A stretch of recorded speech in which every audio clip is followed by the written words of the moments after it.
Hey, what's going on, Guardians? It's Armsday, which of course means prepare for tons of disappointment. Alright, first up we've got the Haka Zarin D auto rifle, and actually roll number 1 this week is pretty interesting. It comes with a mixture of crowd control, rangefinder, and ultimately braced frame, which is basically everything you would want on this archetype of auto rifle. It's going to have the stability you need with braced frame. Rangefinder is going to push out that damage fall off rate just a little bit, and crowd control is always a great perk. I would definitely recommend roll number 1. We're off to a good start here. Next up, we've got the omalon HC4 hand cannon, and as usual, these are all almost terrible.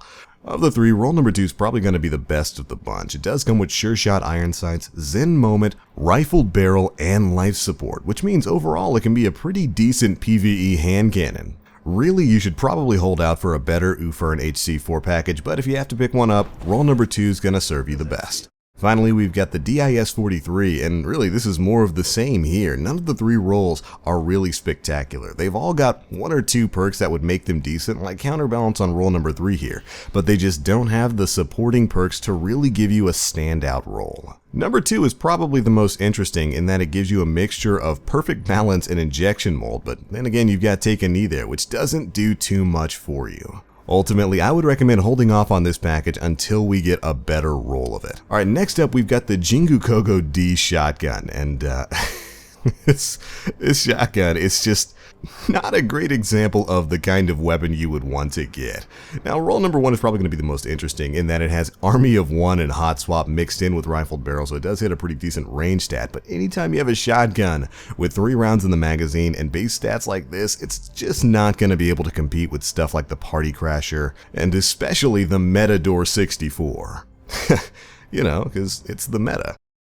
Anyways, if you happen to pick up this package, I would just cash it in for any roll and shard it for legendary marks. Alright, finally we've got the Irene RR4 sniper rifle, and actually all 3 of the rolls this week are fairly interesting. They've all got some interesting perks on them. Roll number 1 comes with a mixture of Battle Runner and Firefly, while roll number 2 is rocking Luck in the Chamber, Oiled Frame, and Replenish, and roll number 3 comes with a mixture of Luck in the Chamber, Quick Draw, Battle Runner, and Shoot to Loot. Some really interesting options here. Ultimately, this is going to come down to your personal preference of what perks do you like. Me, I really like the mixture of Luck in the Chamber, Quick Draw, and having Battle Runner for the increased speed, so I would recommend roll number 3. It's going to be a fun PvE sniper. Alright, for the field test weapons this week, this time we have 1 Crucible gun, 4 PvE guns, so this is a great week for you Guardians to get out there and get your gunsmith rep.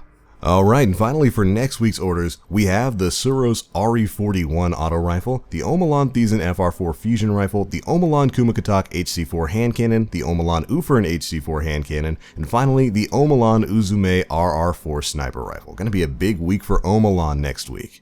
And that is it for Armsday this week, Guardians. Be sure to let us know what you guys picked up down in the comment section below. And of course, thanks so much for watching Planet Destiny. Alright, I'm out for now. As always, I am the Black Link. You Guardians, stay frosty.